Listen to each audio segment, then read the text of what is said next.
Hey, beautiful. Did you catch part one of my interview with Katie and Michael Bommarito that dropped on Tuesday? If you did not hear that episode, definitely go back right now and listen to it first so you don't get lost in the midst of the second episode that is getting ready to pop on here. It is below in the show notes. I've linked it for you so you can grab it very, very easily. So just hit the link, take a listen to part one, and then come back and listen to this second part. It is the remainder of their amazing testimony of God's redemption in their marriage from sexual addiction to freedom and restoration. And I really want you to get the entire story because it's phenomenal. And beautiful, you're not exempt. If you and your husband are struggling with betrayal, you don't know where to turn. It's either through sexual addiction or an affair.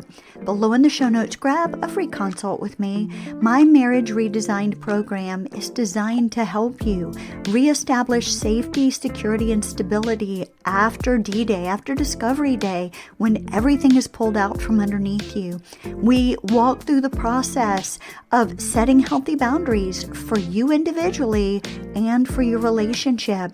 We walk you through the full disclosure process so you can have a foundation of truth and transparency with my transparency plan, then move you through the grief process so that you can grieve the old relationship and step into building a brand new one. Yes, all of that is in our Marriage Redesigned program, and we have had a 94% success rate with this program. Recently, it hit a 99.7 because we have added couples intensives in the program for those of you who desire it, where you come for 2 days to Charleston, South Carolina, and you have 2 full complete days with me and my husband, and we walk you through a strategy to vision cast your purpose in marriage. We take you from being problem focused to purpose focused and move you forward into a brand new relationship. It is an amazing journey. Don't miss out on this. Grab your consult while you can, and let's get you started. So, are you ready for today's show? Well, stay tuned. Hey, beautiful. Are you done with the pain, devastation, and overwhelm that marital betrayal has thrown at you? And you need a real roadmap to recovery. And you also desire to heal God's way. Well, you're in the right place. Hi, I'm Lisa, a betrayal, trauma, and infidelity recovery specialist who went from being crushed and humiliated by my own husband's affair to a global sought-after recovery specialist, helping Christian women and couples just like you heal and recover from the devastation of marital betrayal, all while doing it God's way. Are you ready to dive in? I know I am. So, grab your favorite latte, maybe a glass of wine, snuggle up with your favorite blanket on the couch, and let's focus on you right now. Let's do this, beautiful.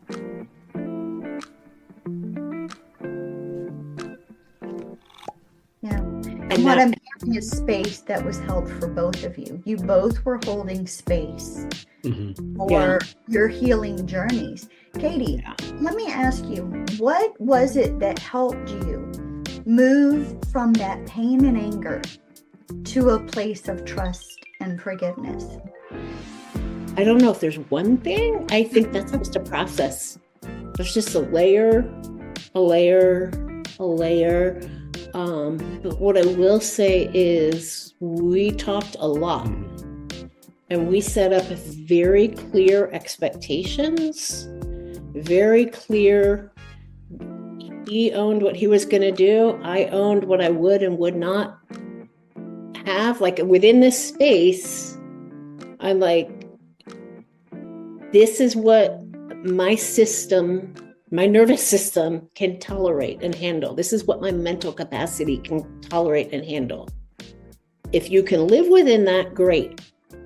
If you can't, well, then you'll have to go someplace else until you can. And he was able to, we talked a lot.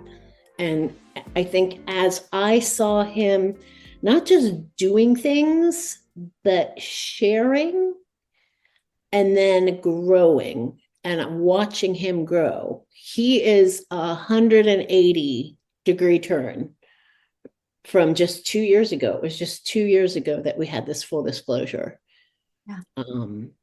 And knowing, I think, also some of the brain damage that goes on in an addict's mind. I mean, before, and again, it's the way the Lord works. I had worked with Teen Challenge women way back when, and I knew about, how addiction.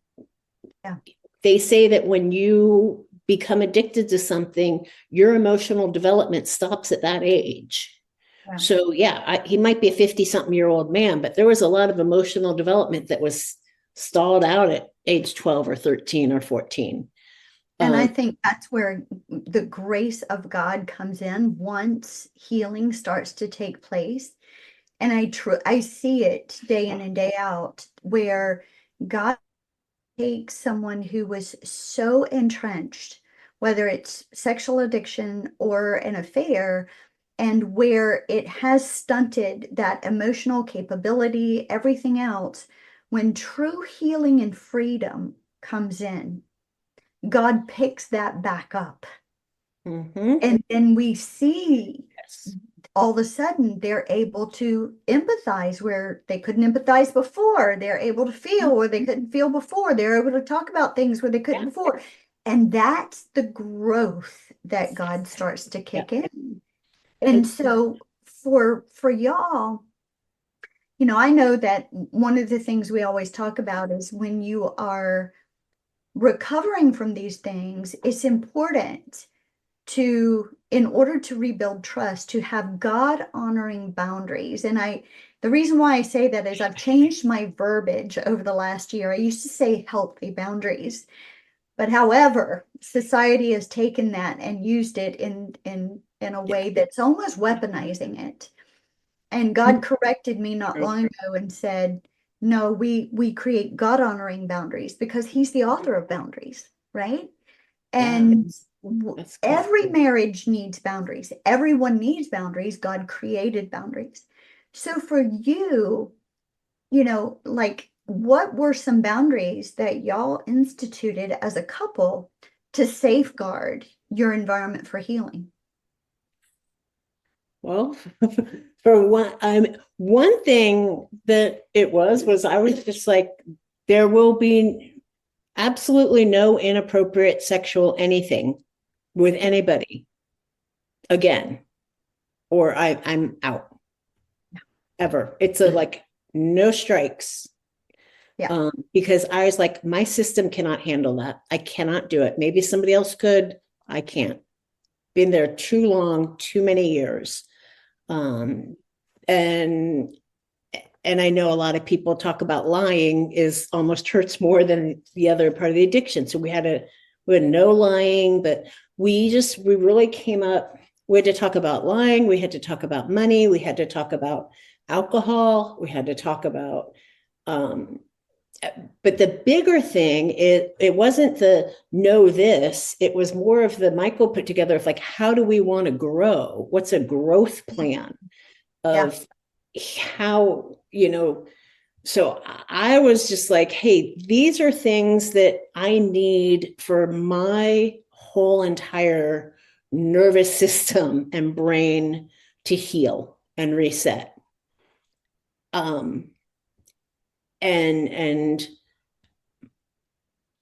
for us to grow, we put together things, like he said, he needed guy friends. He needed to be hanging out with some guys. He needed Bible study. He needed men's accountability group. We needed daily devotions. We needed high levels of accountability. So those were things we discussed. I don't know. And I think one of the biggest things is, well, one, the boundaries were always open for discussion, because, early on, obviously, they were very, very rigid, very, very tight, because she felt very, very unsafe. And so it was like, for the first several months, whatever, it was whatever she wanted, she got, because that's just where she was at. And then, but then as time went on, then we would come back to a couple. And obviously there were some that were obvious non-negotiables. Any of the acting out, apps on my phone, or just any kind of inappropriate behavior, for sure. That's, but there were other things that were like, okay, what's going to, again, where we started to shift from just the rigidity of boundaries to, I have to have some freedom if I'm going to start showing trustworthiness, right? If I can't have any control over my phone, I'm not showing any trustworthiness. Right. And so it was like, okay, how could we slowly reintroduce things in a safe way so that she would feel comfortable, but that I could start to show my trustworthiness. I could start to grow. And so we constantly were talking about that and coming back and getting input from other people to say, okay, can we shift this? Because this is feeling now more restrictive as opposed to, safety and growth perspective. And so kind of constantly going back and forth of trying to understand what she would need to feel safe and secure, and what I would need to be able to grow in trustworthiness, and that sort of thing. So constantly just kind of going back and forth and finding those boundaries. Well, I think, and this might sound really horrible to some of your listeners, but one of the things we instituted was like a weekly check-in. Yeah. And they say that, recovering from sexual addiction can take 3 to 5 years. Yeah. And I was looking at, boy, this has been 33 years of marriage plus whatever before that. So one of the things we did is we said there will be a polygraph every 6 months for at least the first 3 years. And then maybe once a year until we hit 5 years, and then until it's no longer needed. And so the counselors were like, oh, that's traumatic. And, you shouldn't put people through that. And I was like, I don't care. What I've been through is traumatic too. And honestly, but what that polygraph did for me and having that was it took the burden of, it allowed my system to relax. Because I knew if he's gaslighting me, if he's lying to me, if he's covering up, if I'm getting the wool pulled over my eyes again, if this is another fast one, it will get caught up. It will get found out. And so it allowed me to relax, because on that weekly check-in sheet, we had, I did these devotions. I, went to this group. I did this, but we also had, I did not lie to you in any way, either overtly or by omission. I was not on any computers or devices that were not connected to the accountability app. I did not have any sexual anything with anybody at any way, shape, or form, and literally we still do them to this day. And they've changed, though, over time. Sure. We both sign and we date them. And I have a whole folder. And then the first 6 months, it was like, hey, it's time for that polygraph. And out comes the folder. And is every single thing in these true? Or did you misrepresent, whitewash, or omit anything? Yeah. And so it does hugely high. But we shifted. And I'm glad you brought up the polygraph, because there are a lot of therapists and people in the professional realm that don't agree with polygraph, but I'm not one of those. I strongly agree that it is a great tool to use for both sides of the coin, for the betrayed spouse, because it helps once again to take that burden off of you, but also to regain trust, as you see with each polygraph that they are on the up and up. For the unfaithful, the beauty in that polygraph is every time you take that polygraph and it is under your belt and you pass, it is once again a sign of your freedom, your integrity, the character you have built, that purity of heart that God has instituted in you.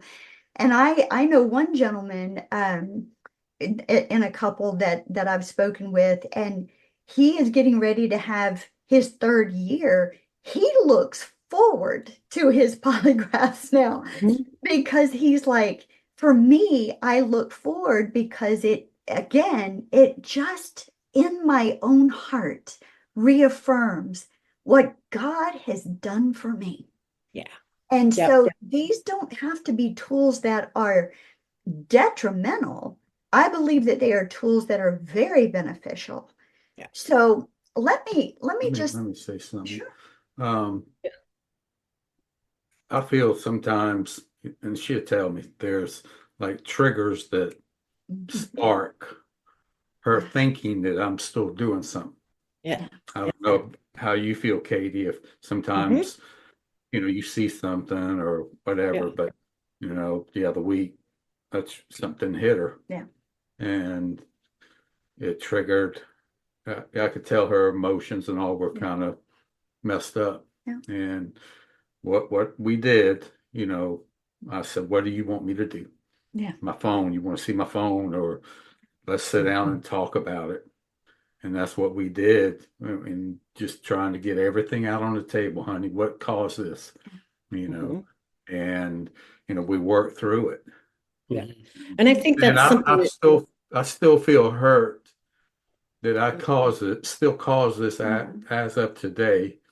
I'm causing her to think this way sometimes. Yeah. And emotionally, it just tears me apart. And I'm sure it does you too, brother. Well, that's what I was going to say. Thanks for sharing that, because that's exactly what we found is Michael's willingness to own some of the fact that some of these behaviors will still cause a trigger in me, and his willingness to own those and sit down and talk about them. And now it's at a point where it just reassures me it's okay.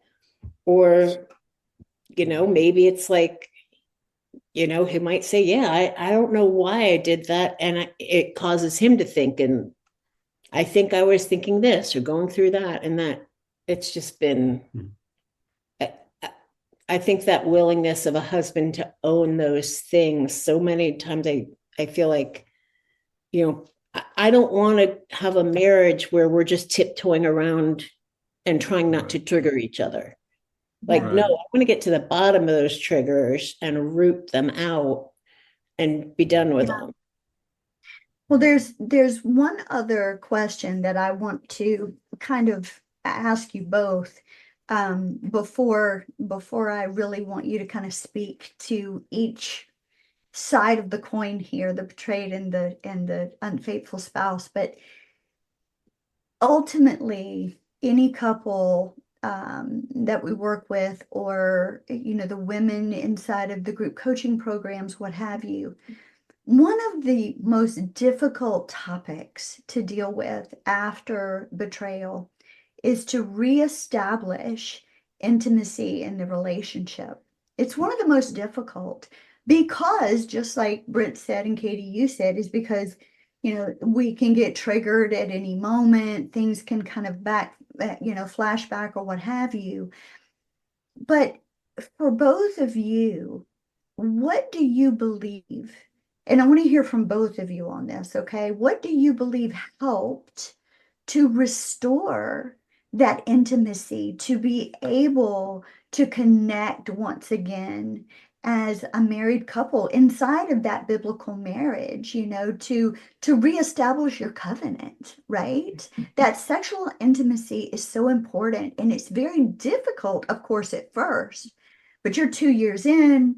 What do you believe helped to restore that for you guys? Well, I think for me, just the grace that she shared with me, that complete sense of love and acceptance, even though we're still going through the hard times and still working through some of those kinds of issues. That was really really powerful, because again, even for me all along, the intimacy between us was always difficult, because I never felt worthy. I mean, I was carrying in the guilt and the shame of my behavior. I was carrying in the lies that I wasn't worthy of being loved.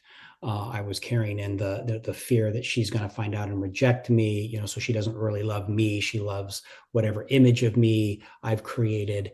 And so so I think in having the truth all laid out and knowing that she was still walking alongside me and fighting for me was really probably the biggest piece on my side of being beginning to grow in that intimacy, and that's still one of those emotional development things of my brain damagedness that I'm learning of what does that mean? What does healthy intimacy even mean? But I think those were the key pieces for me of just knowing at that deeper level of intimacy, of being loved, fully loved and accepted for who I am and what I've done regardless. Yeah. And I think, like, for me, it almost like, because he had been living in such shame, I felt just like rejected, like, okay, obviously doesn't want me, obviously I don't know what's wrong with me, whatever, of coming to understand the fear and the shame, and then again communicating. I mean, like, I remember once, this was pretty early on, being on the couch and I'm sitting there crying, and whatever, and he's kind of just sitting kind of like this, and I was just like, this is what I need. Just let me do, like taking his, literally put it, and he was like, okay, and going, like, having to like be like, don't be afraid. Like, you have to show me, like, I need this. And saying that, and yeah. We'll And start I think feelings that's, chart. yeah, Katie, I'm glad you said that, because a lot of times couples, both sides, men and women, have the tendency to think, well, we've been married for so long, they should know these things, right? But the truth of the matter is, unless we tell them, how will they know? Yeah. We need to share our deep, deep desires and dreams and our needs and our wants. And it's okay to look at our spouse and say, I just need you to hold me, right? Mm-hmm. I just need you to tell me you love me, right? Mm-hmm. And when we are that vulnerable, which can be hard in the early stages, but as we heal, when we can start to be vulnerable once again, that connects us spiritually, emotionally, and ultimately physically once again. And that's what I'm hearing that both of you were able to do. Yeah. And I think the other part of it too, because like early on too, I think because of my betrayal, she wanted me to pursue her and show my interest, but in my recovery, I didn't know how to do that. I felt unworthy. I felt, and so again, just being able to talk about that, and we, again, like you said, I think so many couples, we just feel, well, it should just flow naturally. Well, that's just such, it just doesn't happen that way. Not if, It would. yeah, exactly. And it's like, so we were able to talk and say, hey, it's hard, it's scary for me to initiate, so how can I do that, or what, and and you need to help me, and so again, kind of sharing that, like you said, that vulnerability of, here's my fears, here's where I'm trying to come from, help me to overcome, and just kind of sharing the needs and the fears and all of that. When I think with that too, one thing his therapist said, like really early on, I think it was like when he was reading me his letter of amends, was he was like, Katie, what do you need from him? What do you need to know? And after a couple, deeper, one layer deeper, we got down to, I said, I need to know that I'm worth it and I'm worth fighting for. Like, that I'm worth him going through the work of, I'm worth fighting for. And so, he looked at Michael and he said, anytime you guys are arguing about anything at all, he's like, you just take a time out. He's like, you just go over to her, you hug her and you hold her and you tell her that you're worth it.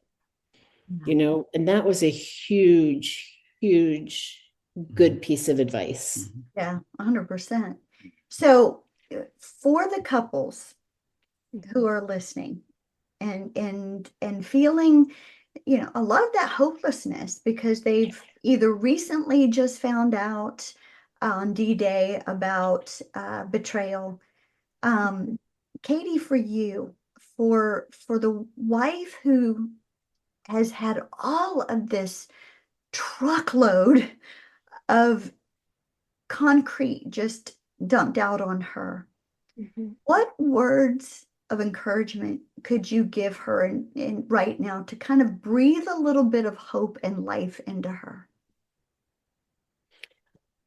One of the verses God gave to me early on was out in Malachi, anyway, Malachi, and it says, "Rejoice not over me, O my enemy, for though I fall, I will rise again, and though I dwell in darkness, the Lord will be a light for me." And hold on to the promises of God. And you are stronger than you know, because you have the God of the universe who made you, formed you before you were ever even a twinkle in your mom and dad's eye. You were formed with a purpose and for a reason, and he knows you and he sees you and he's right there with you. And you don't ever have to go this alone, because you have the strength of a God who loves you to lean on, and he will carry you. And I think the most meaningful Easter I've ever been through was about a month after this full disclosure, was on Good Friday. And I sat and I felt the pain and the sting of the betrayal. And I meditated on Jesus and how much betrayal he went through. Those closest to him, his own father, of turning his face away from him, the people who shouted how great he was one moment and turned around and stabbed him literally the next. And realizing that you're not in it alone, and no matter what happens, whether your husband chooses to dig in and fight and change like Michael did, and I'm so proud of him for doing that, or whether he is just too stuck in his own denial or issues or whatever, that doesn't determine your worth. Amen. Your worth is determined by God. You are a princess. You are a daughter of the living God, and you will get through this, and you will get to the other side. Just keep pressing in. Amen. Thank you for sharing that. And to the woman who is listening right now, I really, really want you to take to heart everything that Katie just said. This is not your fault. You did nothing to cause this. And you are worth being loved, being cherished, having someone to be loyal to you, and trust God with yourself, because no matter what, he will see you through. So, Michael, I would love for you to speak to the men right now who may be struggling with addiction. They have been told that they are going to struggle with this the rest of their lives. They may be even hiding some things still from their wives, and they feel like, well, that's the best thing to do because I won't hurt her. I'd really love for you to share your heart right now to them. Yeah, I mean, I would say, it's just so true. There's no healing and there's no growth where there isn't light. And it's got to come into the light. You've got to bring it from the darkness into the light to get forgiven, to put it to death and to be able to grow again. You've got to reach out to some other people. There's a right way to bring it into the light. And so reach out to people who can help you with that sort of disclosure. Don't just go start dumping on your wife, but get some help in it so it's done in a loving and proper way. But there is hope. There is hope. The lies are there is no hope. You'll never change. The lie that this is natural, it isn't. It is unnatural. It is a twisting of our nature and our God-given design. And it's not just, well, this is what we do as guys. That is not true. And that's what society has tried to teach us, and it isn't true at all. And so there is hope. There's a better way, and it is so worth it to get that freedom and it's just the weight that comes off your shoulders when you're walking in the truth, and the freedom of that is so just incredible. And regardless of what it may cost you, and not every story ends like ours, but it will end in health, in greater health and greater healing.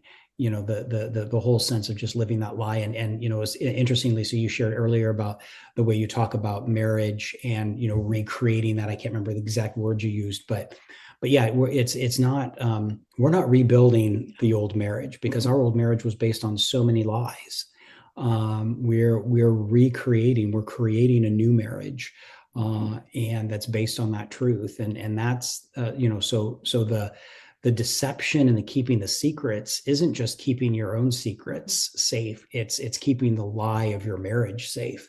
And you want to just break free of that. And so that's, I think, one of the biggest ones that I would say with regards to holding on to that. And the other thing I would say is reject the lie that it doesn't mean anything. It means the world to everyone. Yeah, it means the world to your wife, what you're doing. The notion that it doesn't hurt anyone is such a lie on so many levels. The human trafficking side of things, is just horrific, but it does matter. And the fact that your wife doesn't know or other people don't know doesn't change the pain and the hurt that you're causing already. The fact that they don't know about it doesn't mean the wounds aren't there. And it does matter, and it matters to you of what you're doing to yourself as well. And so those would be the things of just really needing to bring it out and find people that you can reach out to help that process of coming forward and sharing it. It's just so important. Yeah. Thank you guys so much. That is so beautifully said. And I'm glad you mentioned just the pornography industry in general. And there's just such a darkness that most people don't recognize in that industry. And for those of you listening, I recently did a podcast on is pornography and masturbation considered cheating inside of a biblical marriage? And so below in the show notes, make sure you click on that link and you take a listen to it, because it will reveal the dark side of the pornography industry and how it is damaging to everybody involved, including the unfortunate children and young adults who are sex trafficked into that industry. And we want to bring light into that on this podcast, because we want to bring truth so that you can be set free, and those who have been captive for so long in this industry can finally be set free. So Michael, Katie, thank you both for being here. You have blessed us, and I know that all of the listeners who are here with us today and all across the globe have been so blessed by your story. It's one of courage. It's one of redemption, but most of all, it just explodes with God's glory. So I just want to thank you so very, very much. Amen. Thank you. Thank you. Honor to be able to share. Yeah. And thank you for being there for me, Lisa. You're one of the reasons, and your particular approach that says, look, it's not in secular counseling. It's not in just inner healing prayers. It's we need the Lord to break us free. And thank you for being a faithful friend and a faithful prayer warrior. And honey, what a privilege it's been to me to be here. Absolutely. And you're right. We have to have a holistic approach. Jesus healed mind, body, and spirit. Amen. And so unless we handle both sides, the flesh and the spiritual realm, a person cannot be completely healed. And so that's what we will always seek to do, is to follow the example of our Savior, because he is the master healer after all. So Thank you all for Thank listening you all. to Beauty Beyond Betrayal. It's just, again, been a privilege to be with each and every one of you today. Look for us again very, very soon with some more interviews, and look for this couple more often. I have the feeling they'll be around for a while. So y'all be That's right. blessed, and we'll see you again soon on Beauty Beyond Betrayal. Thanks for stopping by and spending a little time with me today. I hope you enjoyed today's show and you found hope, healing, and encouragement. Please remember to subscribe to my podcast and leave a review. You can even screenshot this episode. You can share it out on Facebook and IG stories. This is how we get the message of hope and healing out to all women and couples who are in need of restoration after betrayal. And if you're ready to move out of that devastation and take the next step in your healing journey, well, make sure to reach out. Schedule your coaching session today. Until next time, love God, live your life passionately, and always choose joy in the midst of any circumstance that you may face. Cheers to you, beautiful.